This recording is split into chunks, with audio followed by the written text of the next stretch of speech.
2022 Jakarta, yaitu Bapak Muhapi, dengan mengusung tema membangun budaya positif. Hadirin yang berbahagia, adapun susunan acara pada seminar hari ini adalah yang pertama pembukaan, yang kedua sambutan Kepala SMA Negeri 22 Jakarta, yang ketiga paparan materi, yang keempat tanya jawab, yang kelima foto bersama, dan yang keenam adalah penutup. Marilah kita buka acara seminar pada malam hari ini dengan membaca basmalah bersama-sama. Bismillahirrahmanirrahim. Acara selanjutnya adalah sambutan dari Kepala SMA Negeri 22 Jakarta kepada Ibu Yunita Zana SPD. Kami silakan.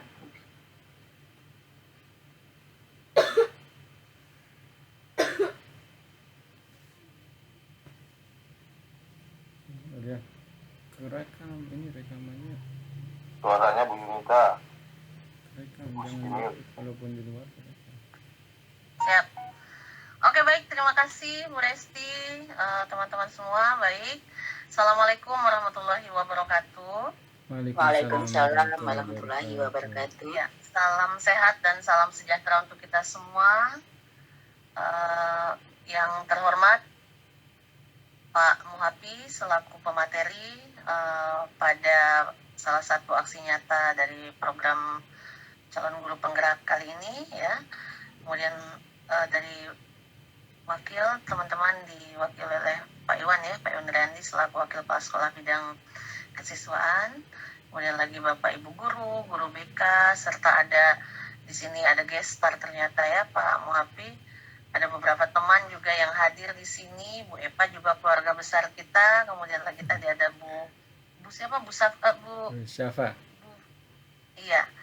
Bu Syafa. Bu Farah. Ibu Syafa. Oke, Bu Syafa, ya, yang juga sama-sama bersama Pak Muhapi terkait dengan tugas sebagai calon guru penggerak, ya.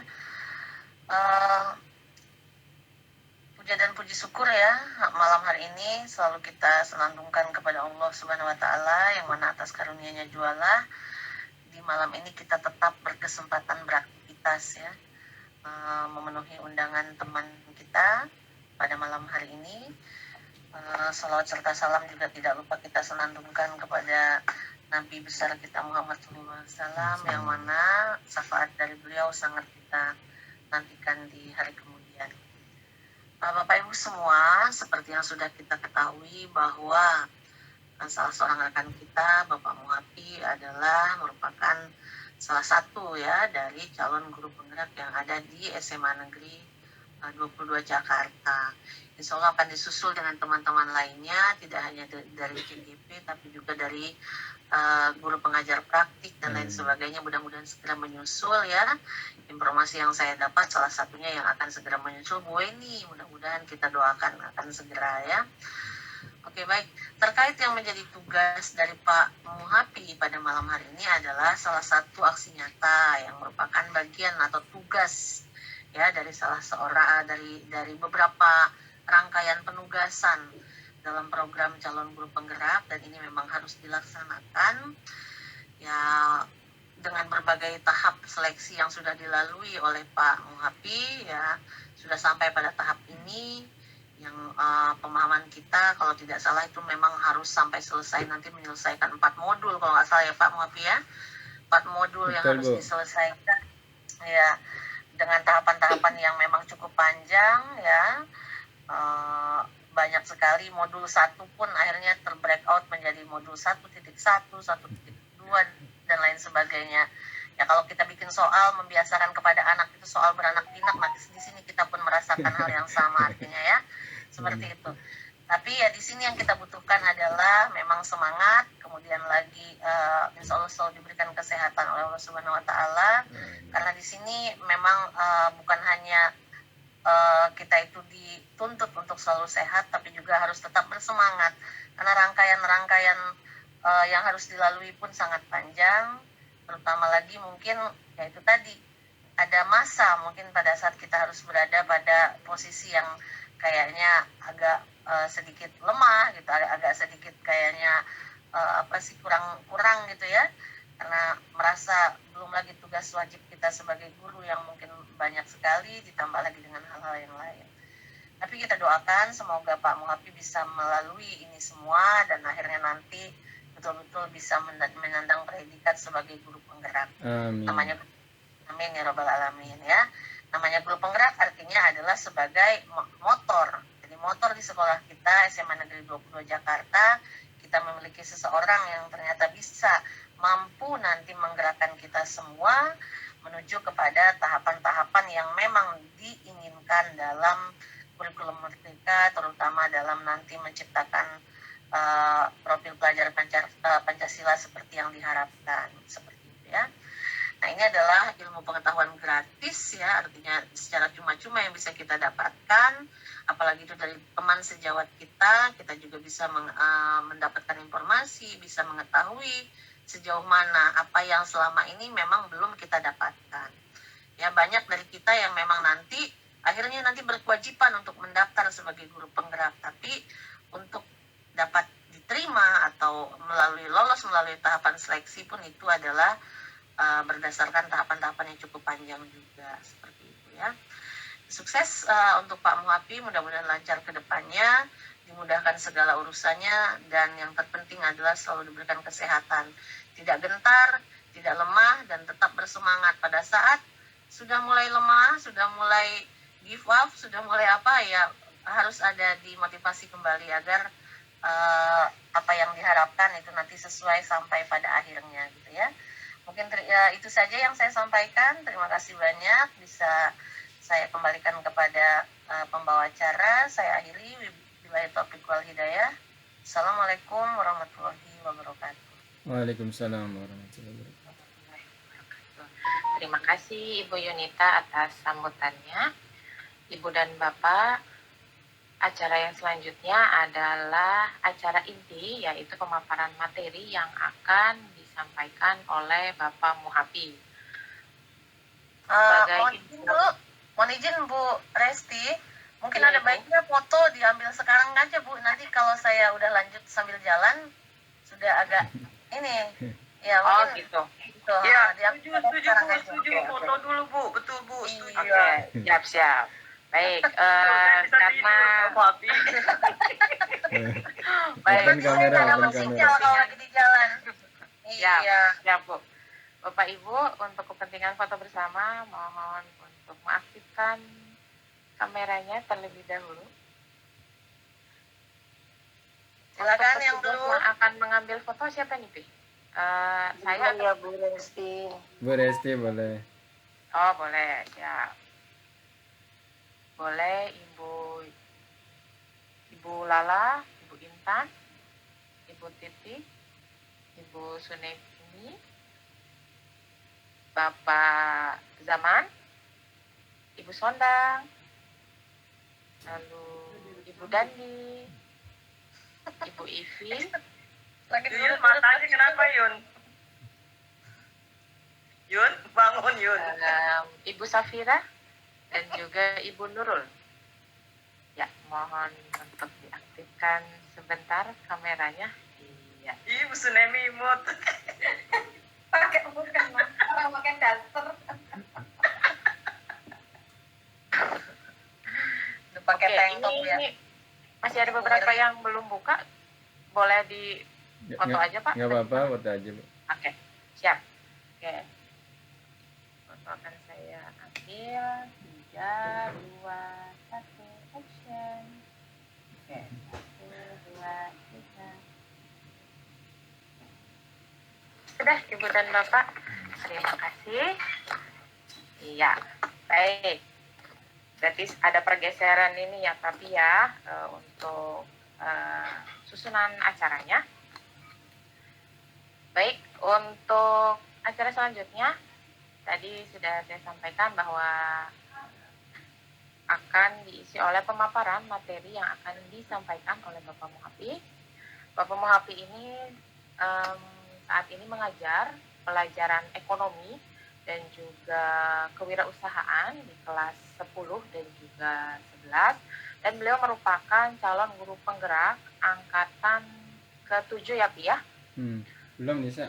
Dan malam hari ini Papi akan memaparkan materinya yang bertemakan membangun budaya positif. Apakah Papi sudah siap?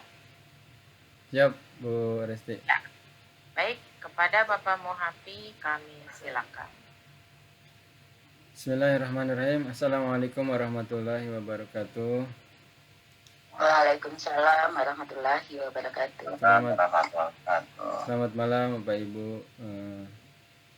Alhamdulillah, terima kasih kepada Bapak Ibu sekalian yang kami hormati, Ibu Kepala Sekolah, Ibu Yunita Jana. Alhamdulillah sudah mensupport saya nih, luar biasa walaupun lagi di jalan.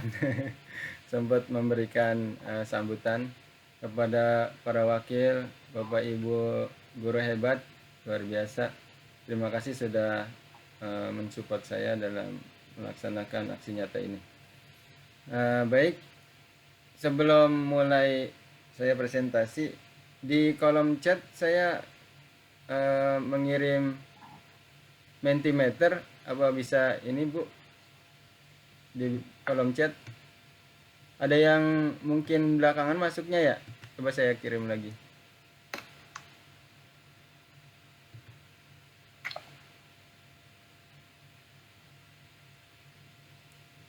Mudah-mudahan bisa dibuka.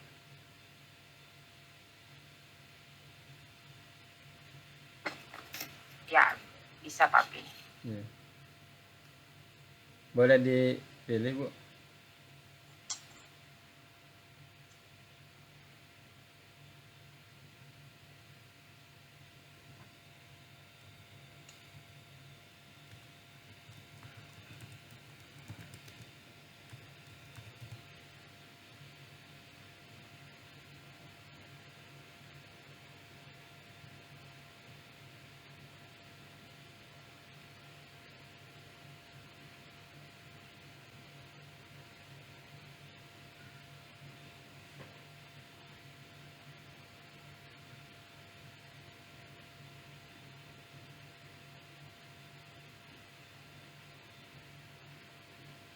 Luar biasa ini.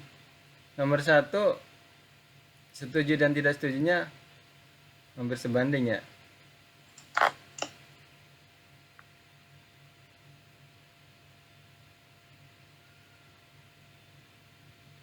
Berikutnya coba nomor 2.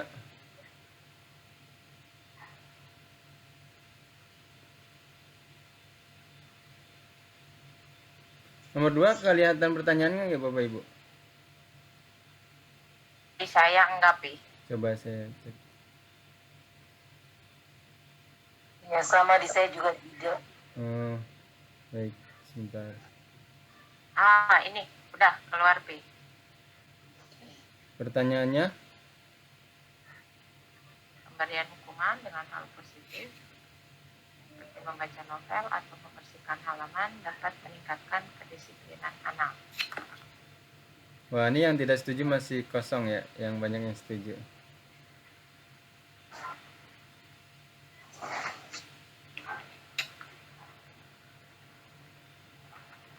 Baik, berarti yang tidak setuju nggak ada nih ya, banyak yang setuju. Coba kita cek ke pertanyaan yang ketiga. Tapi mohon maaf nih, Ya, bisa di tampilkan nggak Pi untuk hasilnya Pi biar yang lain bisa melihat gitu Pi. oh ini Untuk belum yang belum kelihatan ya? Share screen, sebentar.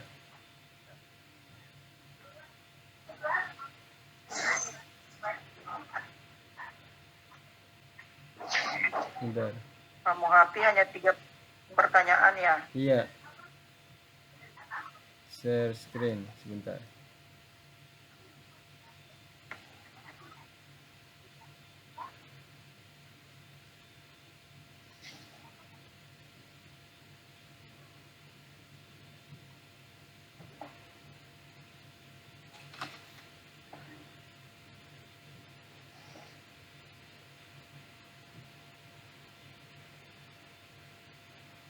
Ini kelihatan?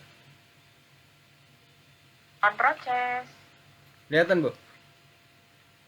Masih proses P. Oh. Baru kotak merah aja Pak Muhafi. Pintik-pintik. Oh, Ya, ini bintik-bintik merah P. Bintik-bintik Hitam merah. dan bintik-bintik. Poin 3 ini Pinggirnya, pengertiannya apa, pinggirnya. Pak? Setuju tidak setuju ya? Sama juga. Penghargaannya apa, Pak? Penghargaannya itu hadiah seperti itu.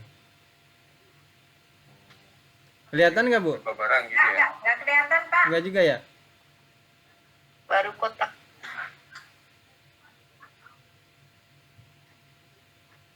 Mohon yang lagi serak suaranya lagi diurut jangan bicara ya. Saya nggak tega. Biar saya nggak ngantuk Bu Sondang. Oh. Baik, mungkin kalau tidak terlihat saya mungkin bacakan aja ya ininya. Oh Apa ya, namanya? siap. Iya.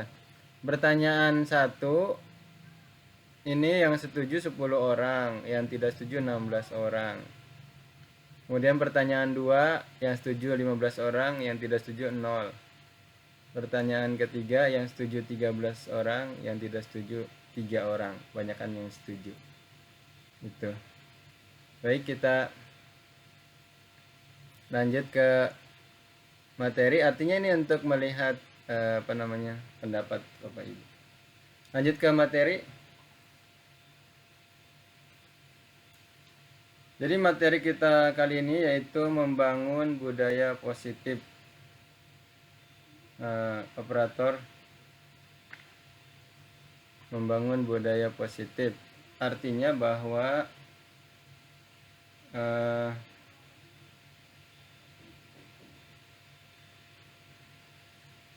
gimana Pak Operator, sudah bisa di-share? Bahwa Ki Hajar Dewantara itu menggambarkan atau menginginkan sekolah itu sebagai taman siswa. Ya, taman siswa. Jadi taman siswa itu sesuatu yang menyenangkan bagi siswanya ya. Satu taman, namanya taman itu kan yaitu bisa untuk bermain, untuk bersukaria, bergembira, seperti itu. Nah, sekarang ya saya mau minta, ini pertanyaan yang tadi ya. Lanjut, saya mau minta ini volunteer mungkin. Siapa ya? Pak Iwan ada ya, Pak Iwan ya? Pak Iwan dengan Pak Selamat. Jadi gini, Pak Iwan, Pak Selamat bisa dimonitor. Siap. Nah, Pak Selamat, Ya. Pak Selamat seolah-olah di tangannya itu ada sesuatu yang sangat berharga. Ini makanya di sini gambarnya kan kepalan tangan ya. Apa mungkin berlian, apa mungkin cincin kawin gitu ya. Nah, sekarang tugasnya Pak Iwan. Pak Iwannya monitor gak ya? Kalau Pak Iwan gak, berarti minta yang seseorang. Monitor. Nah, Pak Iwan kan jago merayu nih. Pak Iwan jago merayu. Sekarang tugasnya Pak Iwan merayu bagaimana Pak Slamet itu mau membuka tangannya yang isinya tadi bisa cincin kawin, bisa berlian, untuk dibuka, untuk diberikan. Nah, coba minta Pak Iwan untuk merayu Pak Slamet. Nanti Pak Slamet terayu nggak dengan rayuannya Pak Iwan? Dikasih waktu 1 menit. Silakan Pak Iwan. Pak Iwan ini jago merayu nih.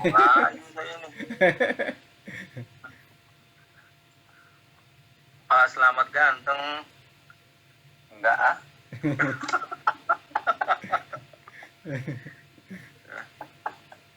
Pak Selamat tuh kan orangnya hebat. Coba dong buka dong, ada apa tuh yang ada di tangan itu? Enggak ada apa-apa. Enggak ada ya? Enggak ada apa-apa. Oh, enggak ada ya, udah enggak apa-apa. Cuma mengepalkan doang, ada apa-apanya nih. Lagi kesemutan aja nih. Udah nggak bisa ngerayu. Baik Bapak Ibu, ini merupakan satu perumpamaan ya, perumpamaan bahwa seseorang itu mempunyai prinsip yang sangat kuat bahwa apa yang ada dalam genggamannya, dalam keyakinannya itu dia tidak akan mungkin mudah dirubah gitu. Nah, maka di sini ada namanya teori ilusi ya. Lanjut. Nah, ini ada kontrol teori dari Dr. William Glasser. Nah, jadi kita itu seolah-olah yang pertama ilusi guru mengontrol murid. Jadi seolah-olah kita itu bisa mengontrol murid. Padahal murid itu punya keyakinan yang kuat yang nggak mungkin bisa dikontrol oleh kita. Nah, ketika kita menyuruh murid, nah murid itu mengikuti kita seolah-olah wah murid nurut sama kita ya, dia di bawah kontrol kita. Padahal dalam hatinya bisa jadi dia tidak mau apa yang diinginkan oleh guru itu gitu. Karena dia terpaksa maka dia melakukannya gitu. Kemudian yang kedua, ilusi bahwa semua penguatan positif efektif dan bermanfaat. Kita sering memberikan masukan, nasihat gitu. Jadi seolah-olah nasihat kita itu diterima oleh murid. Mungkin di depan kita dia oke, manggut-manggut, tapi di belakang kita mungkin tidak mau menerima gitu. Itu namanya teori ilusi. Jadi seolah-olah kita itu bisa mengontrol dia, bisa menasihati dia gitu. Padahal dia punya prinsip yang tidak mungkin mudah dirubah gitu. Kemudian yang ketiga, ilusi bahwa kritik dan membuat orang merasa bersalah dapat menguatkan karakter. Gitu kan kadang-kadang dibuat anak itu merasa bersalah gitu. Wah, kamu ini nggak kasihan sama ibu kamu. Jadi orang itu jadi merasa bersalah gitu. Oh ya saya bersalah ya. Nah ini banyak yang sering dilakukan oleh kita, oleh guru. Nah maka di sini disebut oleh William Glasser ini kita hanya ilusi aja. Dan yang keempat, bahwa ilusi orang dewasa memiliki hak untuk memaksa. Nah ini kurang bawah ya ininya slide-nya. Jadi untuk memaksa apa? Memaksa orang atau anak-anak dipaksa oleh orang dewasa, dia bisa gitu. Seolah-olah kita ini punya hak untuk memaksa mereka. Nah inilah ilusi. Sama seperti tadi ilusi orang punya keyakinan di dalam genggaman sesuatu yang sangat berharga, kemudian kita disuruh membukanya, suruh memberikannya, itu sulit untuk dilakukan. Baik, kemudian yang berikutnya nah, peran guru di sekolah ini yaitu menciptakan lingkungan yang positif. Kata Ki Hajar Dewantara bahwa sekolah itu adalah taman bagi siswa untuk bermain. Sekolah adalah taman siswa, taman yang menyenangkan. Jadi orang kalau sekolah itu menyenangkan, bukan mendapat beban-beban, bukan mendapat tekanan-tekanan, sehingga dia sekolah itu sedih, kemudian takut diomelin gitu sama guru, kemudian sedih ketemu temannya dibully dan lain sebagainya. Tapi taman untuk bermain sehingga mereka senang di situ. Nah, karena filosofi pendidikan Ki Hajar Dewantara itu kan guru itu menuntun siswa supaya dia bisa bahagia dan selamat hidupnya dengan mengembangkan potensi-potensi yang ada pada dirinya atau pada siswa tersebut. Next, selanjutnya. Nah, untuk menciptakan lingkungan yang positif yaitu dengan cara saling menghargai dan menghormati. Jadi antara guru dengan murid saling menghargai, saling menghormati. Antara murid dengan murid saling menghargai dan menghormati. Begitu juga guru dengan guru. Sehingga tercipta lingkungan yang positif. Kita sama-sama menghargai, menghormati keberagaman, keanekaragaman kita gitu. Nah, kemudian yang kedua, ramah dan saling pengertian. Jadi ramah gitu, sama murid itu ramah. Makanya di dua-dua ada 3S ya, salam, sapa, senyum. Itu ramah. Dan jangan cemberut menghadapi murid, cemberut gitu atau menakutkan. Nah, ini kita harus ramah menghadapi mereka supaya mereka senang, oh sampai di sekolah disambut dengan ramah gitu. Kemudian saling pengertian, saling mengerti gitu ya.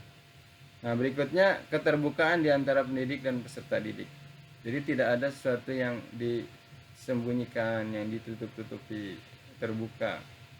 Sesuatu yang terbuka itu kan lebih enak ya, lebih welcome gitu ya. Kemudian berkolaborasi, kita bekerja sama semua stakeholder sekolah untuk menciptakan lingkungan yang positif. Nah, inilah salah satu atau beberapa beberapa unsur yang bisa menciptakan lingkungan yang positif. Selanjutnya yaitu slide berikutnya. Nah, ini ada model yang sering diterapkan ya, yang ada di sekolah atau sekolah, bukan sekolah kita aja, maksudnya hampir semua sekolah ada yang menerapkan model ini. Yang pertama, menerapkan model hukuman dan reward atau stimulus respon. Nah, kadang-kadang kan menganggap bahwa ketika orang dikasih reward, hadiah, itu akan membuat orang termotivasi. Kalau di anak SD gitu ya, ini kamu ngerjakan ini dikasih bintang gitu ya. Kemudian anak mengerjakan ini dikasih hadiah gitu. Nah, ternyata reward ini setelah diteliti, dia bukan akan memberikan motivasi yang positif ke jangka panjangnya. Justru reward ini, hadiah ini akan menimbulkan kecemburuan. Kecemburuan apa? Orang-orang yang nggak pernah dapat reward, nggak dapat hadiah, itu dia cemburu. Dia doang yang dapat hadiah gitu. Satu. Yang kedua, reward ini hasil penelitian itu akan mengurangi kreativitas orang. Jadi orang akan berkarya ketika dia ada reward, ada penghargaan, ada hadiah gitu. Nah, ketika tidak ada hadiah, maka dia tidak melakukan karya-karya gitu. Contohnya ini di hasil penelitian itu seekor tikus yang ketika dia mampu memencet satu tombol akan keluar keju. Dia mencet tombol, keluar keju. Ketika dia dipencet gak ada keju lagi, maka dia tidak akan melakukan hal tersebut gitu. Nah, jadi reward ini ternyata ada dampak negatifnya. Nah, kemudian hukuman juga, ketika kita menerapkan hukuman seperti tadi ya, seolah-olah mungkin siswa menerima hukuman itu. Dan biasanya hukuman itu sangat jauh dengan yang dia langgar. Contohnya apa? Tidak mengerjakan PR, hukumannya lari di lapangan. Itu kan tidak ada hubungannya antara PR dengan lari di lapangan gitu. Tidak misalnya mengerjakan tugas disuruh mengepel, menyapu gitu. Tidak ada hubungannya. Yang ada hubungannya itu misalnya mengerjakan PR, kamu coba baca buku ini dengan seksama, kemudian dirangkum, kemudian sekarang kamu kerjakan tugas ini. Itu kan ada hubungannya gitu. Biasanya hukuman itu tidak ada hubungannya dengan apa yang dia kerjakan, seperti itu. Dan itu dampaknya ternyata akan menimbulkan dendam dalam diri dia.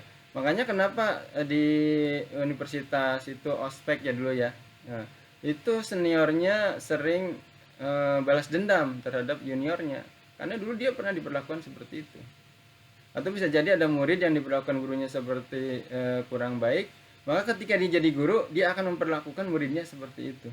Itu dendam itu akan ada di dalam hati dan bisa diulang lagi gitu, apa yang pernah dia alami, mengulangi lagi seperti yang dulu dia pernah dihukum, maka dia akan menghukum lagi gitu. Kemudian yang kedua, teori kontrol atau ini menurut Stephen Covey ya. Nah, ini ada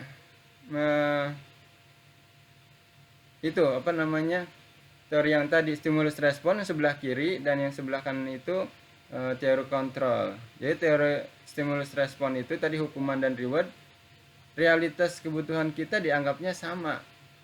Tapi ketika memakai teori kontrol, realitas kebutuhan kita itu berbeda. Setiap manusia itu kebutuhannya berbeda. Orang kembar aja kebutuhannya berbeda. Bisa jadi yang satu minus 1, yang satu minus setengah, berarti kacamatanya kebutuhannya berbeda. Nah, kemudian semua orang melihat hal yang sama. Sebelah kiri yang stimulus respon. Nah, yang sebelah kanan itu teori kontrol itu setiap orang memiliki gambaran yang berbeda. Jadi pemahaman orang itu bisa berbeda-beda, gambaran orang bisa berbeda-beda. Kemudian yang berikutnya, kita mencoba mengubah orang agar berpandangan sama dengan kita. Tapi kalau teori kontrol, kita berusaha memahami pandangan orang lain itu tentang dunia. Jadi tidak bisa menyamakan, kamu harus sama dengan saya pendapatnya gitu, kamu harus sama dengan saya kemauannya gitu. Tapi yang sebelahnya itu mengatakan kita harus memahami pandangan orang lain yang berbeda tentang dunia gitu. Kemudian perilaku buruk dilihat sebagai suatu kesalahan, itu yang stimulus respon.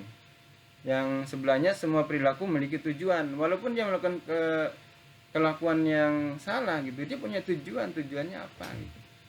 Seperti itu.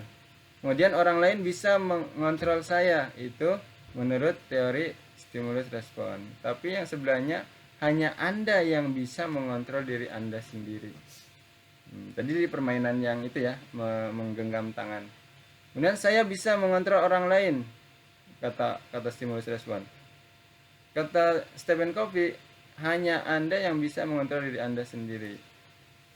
Anda tidak bisa mengontrol orang lain. Jadi dia tidak bisa dikontrol oleh kita.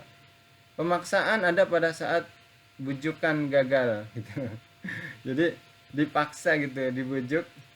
Pada saat gagal maka dipaksa gitu. Kemudian yang sebelahnya kolaborasi dan konsensus menciptakan pilihan-pilihan baru. Dan terakhir model berpikir menang kalah. Jadi kita seolah-olah menang gitu. Ketika murid sudah dihukum kita merasa menang. Tapi yang Stephen Covey mengatakan kita nggak boleh menang kalah, harusnya win-win solution. Jadi menang-menang. Guru menang, murid menang. Gimana caranya? Nah itu harus dilakukan. Nanti ada caranya ketika murid melakukan kesalahan, bagaimana untuk menyelesaikan masalah tersebut. Lanjut.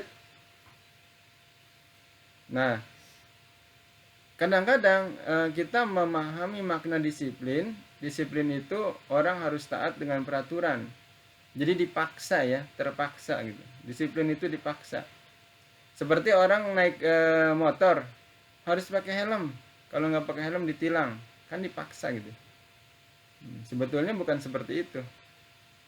Nah, di sini ada pendapat Ki Hajar Dewantoro, di mana ada kemerdekaan, disitulah harus ada disiplin yang kuat. Sungguh pun disiplin yang bersifat self disiplin, maksudnya disiplin dari diri sendiri, yaitu ketika sendiri yang mewajibkan kita dengan sekeras-kerasnya. Tetapi itu sama saja, sebab jikalau kita tidak cakap melakukan self disiplin, wajiblah penguasa lain mendisiplinkan diri kita, dan peraturan demikian itulah harus ada dalam suasana yang merdeka. Jadi orang itu yang bagus, memang bagus adanya tata tertib bagus. Tapi nanti di dalam tata tertib itu siswa atau siapapun, seperti tadi kalau helm ya, itu orang dikasih pemahaman bahwa pakai helm itu bukan masalah ditilang atau tidak ditilang. Tapi masalahnya keselamatan jiwa kita, kesehatan diri kita. Orang kalau nggak pakai helm kan bisa kemasukan debu matanya. Kalau orang kemasukan debu kelilipan, nyetirnya kan jadi bingung, nggak bisa nabrak gitu. Atau dia tabrakan, kalau nggak pakai helm kan benturannya bisa berbahaya buat kepala. Nah, ketika orang sudah memahami bahwa helm itu penting buat kita, maka dia tidak perlu ada peraturan nggak pakai helm ditilang gitu. Nah, itu juga ketika kita menerapkan tata tertib, maka tata tertib itu dijelaskan juga kenapa begini, kenapa begitu. Jangan pokoknya seperti ini gitu. Kalau melanggar kamu harus menerima sanksi. Itu harus, memang boleh, tapi harus bertahap, diberikan pemahaman. Nah, kemudian Diana, ini nama orang ya, menyatakan bahwa arti dari kata disiplin berasal dari bahasa Latin, disciplina, yang artinya belajar. Kata disiplin juga berasal dari akar kata yang sama dengan disiplin atau murid pengikut. Motivasi yang terbangun adalah motivasi intrinsik, bukan ekstrinsik. Ini Diana Gosen. Ini mengatakan bahwa yang sebenarnya disiplin itu dari dalam diri kita, bukan dari luar kita. Itu pengertian disiplin. Karena selama ini kita seolah-olah disiplin itu mengikuti peraturan. Lanjut. Nah, konsep 5 posisi kontrol. Nah, yang pertama, dengan cara memberikan hukuman, hal ini yang akan menimbulkan dendam yang saya katakan tadi ya. Dalam diri seseorang yang dihukum, terlihat seperti tunduk pada peraturan, namun di dalam dirinya ada rasa memberontak dan ketidaksukaan. Seperti itu. Kemudian Yang kedua, ketika ada masalah dengan cara apa? Dengan cara membuat orang bersalah. Hal ini dilakukan dengan menekankan bahwa tindakan yang sudah dilakukan itu hal yang salah, sehingga yang melanggar itu merasa dirinya sangat bersalah dan disudutkan. Waduh, saya salah ya, seolah-olah dia doang yang salah, padahal setiap orang bisa jadi berbuat salah gitu. Ini kamu bagaimana sih, ini orang tua udah begini, udah membesarkan kamu, nggak kasihan. Itu menyudutkan dan merasa bersalah gitu, tapi tidak diberikan solusi kenapa kamu begini, nanti dampaknya apa ke depannya, seperti itu. Nah, yang ketiga, sebagai teman, ada nih guru kalau ada murid yang berbuat salah, dia seperti teman, udah nggak apa-apalah, kamu terbuka aja sama bapak sama ibu gitu. Nah, ini kan ada seperti itu sebagai teman. Nah, dalam menangani kasus sehingga siswa merasa nyaman dengan guru tersebut, jadi dia nyaman dengan orang itu aja, dengan guru lain tidak nyaman gitu, karena mendapatkan pembelaan, namun dia tidak dekat dengan guru yang lain. Itu dampak negatifnya. Nah, yang keempat, bertindak sebagai pemantau. Nah, pemantau itu yaitu memberikan konsekuensi jika mereka melanggar peraturan yang sudah diterapkan. Jadi dia, nih kamu melanggar ini, sanksinya ini. Ini kamu melanggar ini, maka sanksinya ini. Kamu harus konsekuensi ya. Nah, ini dia sebagai apa? Sebagai pemantau. Pertama sebagai penghukum, kedua membuat orang merasa bersalah, ketiga sebagai teman, keempat sebagai pemantau. Itu dia acuannya kepada tata tertib gitu. Nah, yang kelima itu bertindak sebagai manajer, itu memberikan kesadaran tentang tindakan yang salah, diberikan kesadaran kamu itu salah begini gitu. Kamu ditanya lagi ke anaknya, kamu merasa bersalah nggak gitu? Oh iya saya merasa salah gitu. Nah, kalau udah salah gitu, memang tidak hanya kamu saja yang berbuat salah, setiap orang juga bisa jadi berbuat salah. Nah, kalau kamu udah merasa salah, bagaimana nih supaya memperbaiki kesalahan tersebut gitu. Nah, ini dia sebagai manajer di sini mencari solusinya kepada anaknya gitu. Jadi anaknya suruh mencari solusi gimana supaya perbuatan salah ini tidak diulangi lagi, dan supaya kedepannya bagaimana nih caranya menghindari hal tersebut. Pernah kasus yang saya alami yaitu anak yang membuli temannya. Nah, saya kemudian tanya, kamu salah nggak? Iya pak, salah. Kenapa salah? Karena orang lain merasa dibully, merasa dihina gitu. Nah, tapi kan bukan hanya kamu yang berbuat seperti itu, orang lain juga pasti ada gitu. Nah, sekarang bagaimana solusi kamu untuk memperbaiki hubungan kamu dengan teman kamu? Nah, jadi kita minta solusi ke mereka gitu. Kalau kita minta solusi kepada mereka, mereka akan konsekuensi menjalankan apa yang pernah dia katakan. Seperti itu. Memang ini butuh waktu, butuh latihan. Selanjutnya nah, ini yang disebut dengan segitiga restitusi. Segitiga restitusi itu pertama, ketika ada kasus, anak menstabilkan identitas. Maksudnya apa? Agar siswa yang bersalah itu tidak disudutkan, maka memberikan harapan bahwa setiap orang pasti pernah bersalah. Nah, ini kalau saya ini ya baca hadis Rasulullah tentang sahabat yang bertanya kepada Rasulullah, boleh nggak saya berzina? Nah, kan pertanyaan ini pertanyaan yang luar biasa gitu. Ngomong sama Rasulullah, boleh nggak saya berzina? Udah tuh berzina itu dosa besar gitu. Nah, tapi dia bertanya boleh nggak? Tapi Rasulullah tidak marah. Rasulullah mengatakan, sekarang begini, ya, kamu coba pikirkan, kalau misalkan yang dijinahi itu ibu kamu, perasaan kamu bagaimana? Karena wanita yang kamu jinahi itu bisa jadi ibu dari salah seorang anak gitu. Nah, kalau misalkan wanita itu adalah anak kamu, gimana? Ada orang yang menjinai anak kamu, kira-kira kamu setuju nggak? Dia bilang nggak setuju gitu. Nah, saya mungkin bisa marah gitu. Nah, seandainya yang kamu jinai itu, wanita itu adalah saudara kamu, adik kamu, atau kamu gimana? Nah, ya saya nggak setuju ya Rasulullah gitu. Nah, akhirnya ya begitulah, ketika kamu berzina dengan seorang wanita, maka wanita itu bisa jadi istri seseorang, bisa jadi ibu seseorang, bisa jadi saudara seseorang, atau adik kakaknya. Oh dia begitu ya Rasulullah. maka setelah itu dia tidak pernah berzina lagi. Ini artinya apa? Menyadarkan, nggak langsung wah kamu berzina dosa besar nanti masuk neraka, nggak seperti itu. Nah, sama seperti siswa pun ketika bersalah seperti itu, nggak langsung wah kamu nih begini gitu. Jadi anak ada rasa dendam dan rasa dipojokkan gitu. Kemudian yang kedua, validasi tindakan yang salah, menanyakan alasan mengapa siswa tersebut melakukan tindakan. Nah, tadi kan di awal disebutkan orang melakukan apapun dia pasti akan mempunyai alasan gitu. Kenapa dia melakukan itu. Nah, tindakan yang melanggar, menyadarkan bahwa tindakan yang dilakukannya itu melanggar peraturan yang ada atau tidak sesuai dengan etika. Kemudian yang ketiga, menanyakan keyakinan apa? Tentang kesepakatan yang ada, tentang nilai-nilai budaya positif yang berlaku. Kalau begini menurut kamu bagaimana gitu. Siswa diminta untuk berpikir, mencari solusi terhadap pelanggaran yang sudah dilakukan.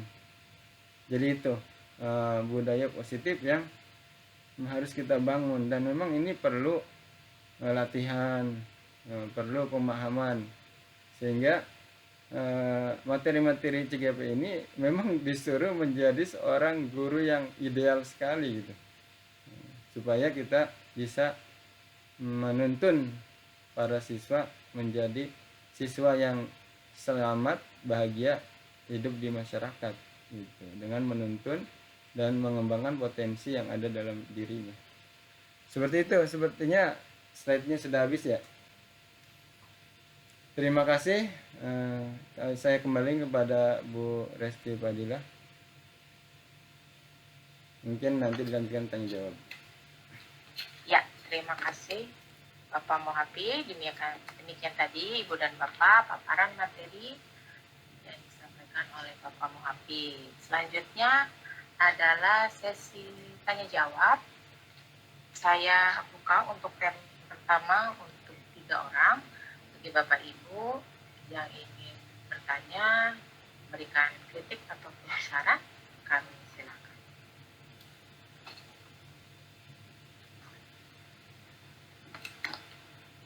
Apakah ada Ibu dan Bapak?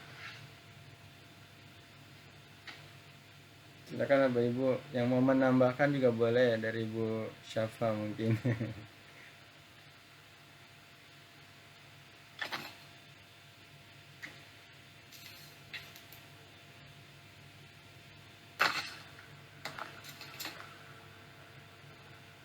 Bu Syafa mau menambahkan? Silakan. Ya, Pak. Menjadi pendengar aja. Ada yang bertanya Bapak Ibu? Tanya Pak Mohapi. Ya, silakan.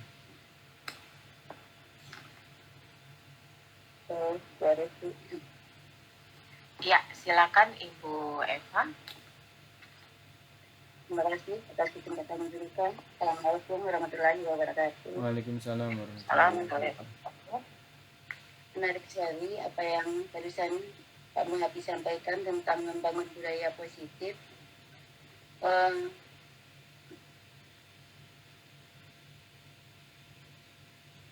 Suaranya tadi hilang.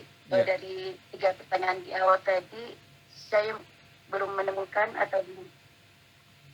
Halo, terdengar? Ya, Bu. Oke, saya matikan kamera ya. Ya. Oke. Ya, dari 3 pertanyaan tadi mungkin bisa direview kembali Pak Mohapi. Sebenarnya jawabannya yang tepat apa gitu. Dari 3 pertanyaan yang di awal tadi itu belum disampaikan tadi. Kemudian yang kedua, dari teori-teori yang tadi Pak Mohapi sampaikan, baik teori stimulus respon maupun teori kontrol tadi, kecenderungannya kemana kita harusnya dalam memperlakukan siswa kita gitu. Maksudnya beginilah, kita kadang-kadang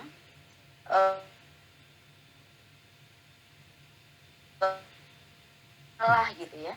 Tapi ada anak yang tidak bisa diperlakukan gitu, harus dibicarakan. Atau ada juga anak memang harus dihukum dulu baru dia paham kalau itu salah gitu. Jadi tidak saklek semua teori itu kita terapkan dalam dalam setiap tan gitu.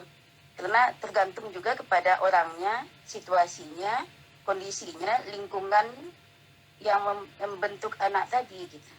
Kira-kira gitu Pak Muhapi. Terima kasih. Assalamualaikum warahmatullahi wabarakatuh. Waalaikumsalam.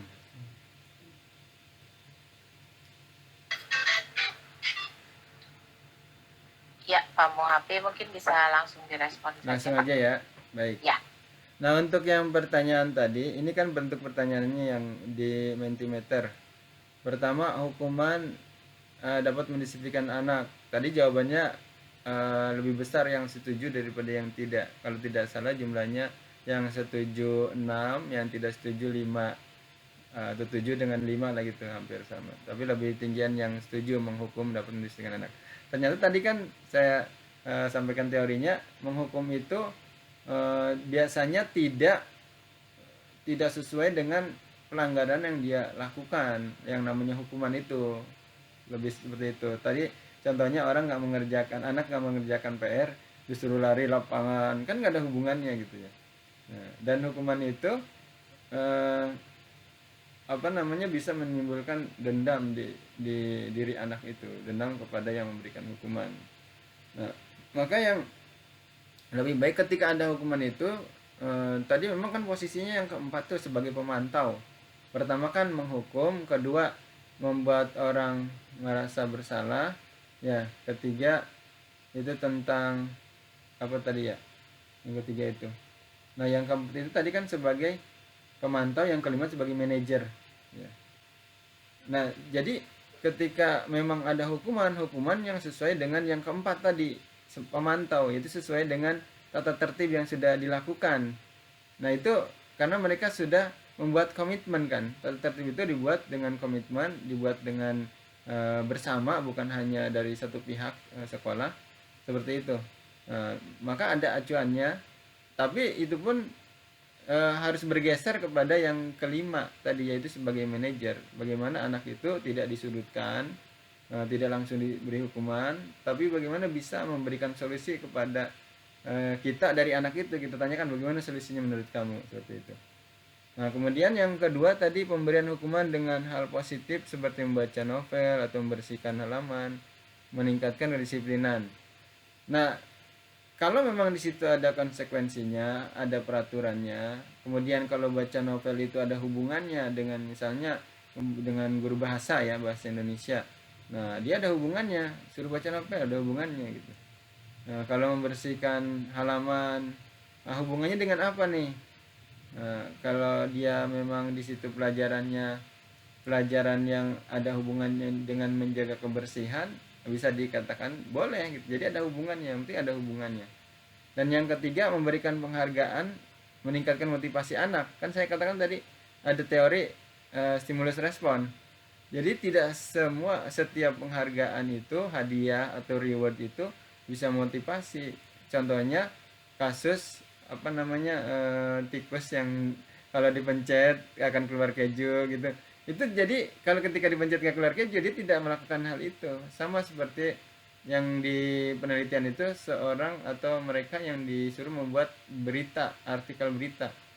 Ketika diberikan reward, mereka buat artikel berita itu. Tapi ketika tidak ada reward, tidak membuat artikel berita. Artinya dia tergantung kepada reward, kepada penghargaan, kepada hadiah gitu. Maka hal itu juga harus hanya sekedar stimulus sih boleh. Makanya saya katakan ketika saya parenting di SD, ibu itu memberikan tanda bintang itu boleh, tapi sebaiknya misalkan orang sholat, anak-anak sholat gitu, anak-anak murid sholat dikasih bintang, anak murid baca Quran dikasih bintang. Kalau nanti ibu nggak ngasih bintang, dia nggak akan sholat, nggak akan baca Quran. Makanya dikasih pemahaman bahwa ini hanya stimulus, kamu itu baca Quran itu pentingnya seperti ini, sholat itu pentingnya seperti ini. Diberikan pemahaman tentang pentingnya yang dia lakukan, bukan hanya masalah rewardnya, ke hadiahnya gitu. Kemudian yang tadi Bu Eva tanyakan, bagaimana nih kalau menghukum anak, harus ada yang memang dihukum langsung, ada yang dikasih pemahaman mengerti. Karena tadi kan pemahamannya apa? Semua orang melihat hal yang sama, padahal setiap orang memiliki gambaran yang berbeda. Kebutuhannya juga sama, beda, ada yang sama, ada yang beda. Nah ini harus kita pahami juga gitu, bahwa ini anak ini seperti ini nih, dia mempunyai kelebihannya apa, kekurangannya apa. Mungkin anak ini pemalu, yang ini nggak malu, nggak pemalu gitu ya. Nah, anak ini orangnya santun misalkan, yang ini kurang santun. Jadi kita bisa sesuaikan dengan anaknya, tapi tetap digiring dengan apa? Digiring dengan pemahaman kalau kamu itu berbuat ini, maka dampaknya ini. Jadi jangan hanya salah dihukum, tapi diberikan pemahaman dan kesadaran diri. Yang tadi yang nomor 5, manajer, ke sana, tujuan utamanya itu ke sana, walaupun memang yang keempat boleh dilakukan. Seperti itu Bapak. Kita ngasih hukuman boleh, tapi setelah itu kasih pemahaman. Nanti kan bergeser sehingga dia menjadi, kalau teori disiplin tadi, disiplin dari dalam diri sendiri, self disiplin dari dalam sendiri, yang tumbuh dari dalam sendiri, bukan karena dipaksa-paksa mulu, akhirnya dia disiplin gitu. Karena kesadaran sendiri gitu. Berarti Itu mungkin prinsipnya hukuman itu boleh, tapi berdasarkan kesepakatan kedua belah pihak gitu ya Pak Muhapi. Iya, tadi kayak tata tertib Bu ya, kan ada kesepakatan tuh. Dibuat kan bukan hanya dari pihak sekolah, tapi ada dari OSIS, MPK, dari komite sekolah gitu. Itu bergabung kemudian membuat satu kesepakatan. Berarti kan ada perwakilan dari mereka. Tapi tetap nanti diarahkannya untuk memahami kenapa nih kamu nggak boleh misalnya nggak boleh membuli ya, membuli temannya. Karena orang kalau dihina kan merasa dia sakit hati, nggak suka. Kamu mau nggak dihina-hina gitu. Nah jadi di situ diberikan kesadaran yang menyebabkan nanti dia tidak melakukan hal itu lagi. Nah alhamdulillah sih murid saya itu yang tadinya membuli temannya sekarang udah tidak, karena saya katakan coba nanti gimana caranya kamu supaya tidak terjadi pembulian lagi gitu. Terus supaya hubungan kamu dengan teman kamu itu gimana caranya. Jadi saya minta maaf Pak sama dia.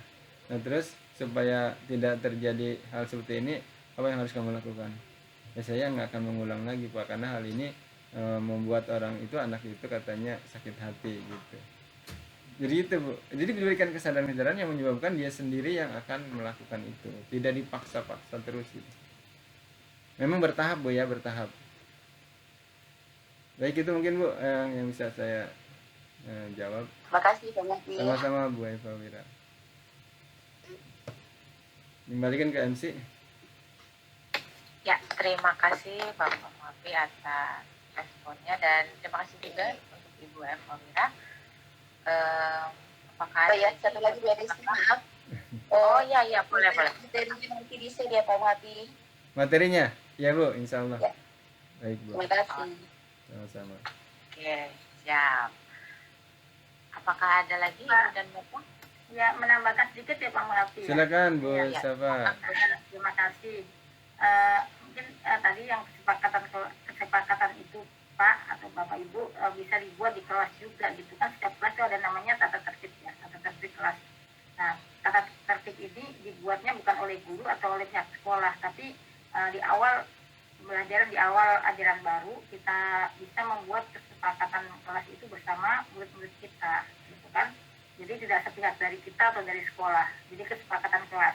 Tata tertib itu dibuat bersama kita, mungkin kalau di SMA wali kelas ya, bersama dengan murid-murid di kelas itu. Jadi ketika ada yang melakukan pelanggaran, berarti sudah tahu konsekuensinya apa, gitu kan. Jadi bukan kita yang menentukan hukumannya, tapi sudah kesepakatan. Ya. Gitu. Jadi anak akan menyadari itu. Itu aja yang penambahannya. Ya, betul Bu. Terima kasih Bu. Iya, saya lupa. Saya juga melakukan itu. Saya pertama kali masuk kelas ketika saya wali kelas, itu membuat kesepakatan kelas. Termasuk kesepakatan dalam hal pelajaran. Saya mengajar kelas 10 itu 8 kelas. Saya semua buat kesepakatan ketika saya mengajar. Kesepakatannya apa? Kesepakatan misalnya kamu tidak menggunakan handphone selama pelajaran kecuali dibutuhkan. Nah ketika mereka menggunakan kan, kesepakatan kita apa? Iya Pak, ya tidak menggunakan handphone gitu. Jadi mereka sendiri yang menyadari gitu, mereka berbuat salah. Jadi nggak perlu kita, handphone sini, gitu, enggak. Jadi kesepakatan kita apa? Gitu. Jadi enak kalau kita buat kesepakatan dengan mereka. Terima kasih Bu Sapa tambahan. Kembalikan ke MC. Ya, ada lagi Ibu dan Bapak? Kalau tidak ada cukup ya. Berarti. Oh ya, mungkin karena ini ya Pak ya, keterbatasan waktu ya Pak. Kita cukupkan untuk sesi tanya jawab ini. Mungkin sebelum ditutup untuk sesi tanya jawab nih, adakah closing statement atau kesan dan pesan yang ingin disampaikan Pak? Baik, terima kasih Bapak Ibu yang sudah bergabung. Jadi saya hanya menyampaikan materi ini, itu bukan berarti menggurui, hanya menjalankan tugas untuk berbagi kepada rekan sejawat ya Pak Ibu. Nah ini ternyata saya awalnya ketika ikut CGP itu tidak tahu akan dapat materi apa. Ternyata materi-materinya luar biasa dan memang itu dibutuhkan untuk guru. Kita sebagai guru yang ideal gitu, luar biasa. Saya aja sampai oh begini ya, selama ini saya salah ya menghukum anak begini atau membuat anak merasa bersalah gitu. Kemudian juga memberikan hadiah. Ternyata mereka sudah meneliti gitu, bukan hanya sekedar teori yang tidak ada penelitiannya gitu. Udah ada penelitiannya, oh ini dampaknya begini, ini dampaknya begini. Dan masih banyak lagi materi-materi yang luar biasa. Mudah-mudahan nanti teman-teman guru hebat di sini mendapatkan materi itu dan bisa juga bergabung dengan program pelatihan calon guru penggerak, dan itu sangat bermanfaat ilmunya buat kita sebagai pengajar. Itu aja mungkin closing statementnya Bu Resti. Terima kasih. Ya, terima kasih Bapak Mohapi. Dengan disampaikan closing statement berarti sesi tanya jawab ini dan juga pemaparan materi sudah selesai ya Bapak dan Ibu. Oke, di sini acara selanjutnya adalah penutup. Namun sebelumnya tadi ketika foto sesi foto bersama tadi itu ada 24 dan sekarang yang di sini ada 30. Mau diulang atau silakan terserah MC lah. Tapi tadi beberapa sudah coba saya foto-foto CV waktu menyampaikan materi. Bagaimana Ibu dan Bapak, apakah bersedia untuk foto ulang? Ya, pakai kenal laki aku. Nggak apa-apa Bu, nggak di open kamera. Silakan Bu Resti. Ya, ini foto ulang ya Pi ya? Silakan. Ya, siap Bu. Mohon izin Ibu dan Bapak untuk mengaktifkan kembali untuk foto bersama. Sebentar ya Frau. Ya, siap Bu Sonda. Bentar, Neng. Siap Ibu. Ibu hati-hati Ibu. Udah nyampe, Neng. Alhamdulillah. Oh, udah nyampe. Alhamdulillah Ibu. Ya. Oke.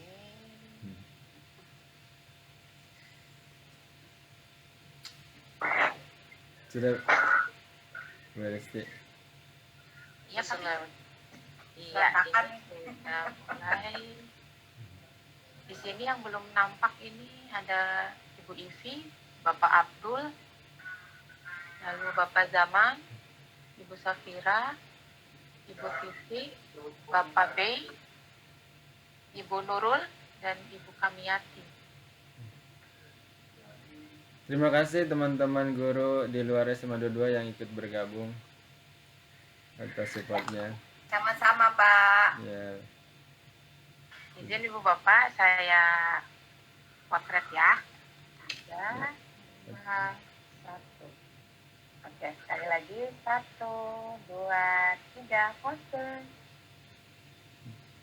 Oke, sudah. Ya. Aku sondang manis lagi. Bu Eva, waktu ditunggu ya Ibu, main ya kedua-dua. Iya. Ya, Bu, insya Allah mudah-mudahan longgar dalam minggu ini. Jangan minggu ini, Bu. Minggu ini.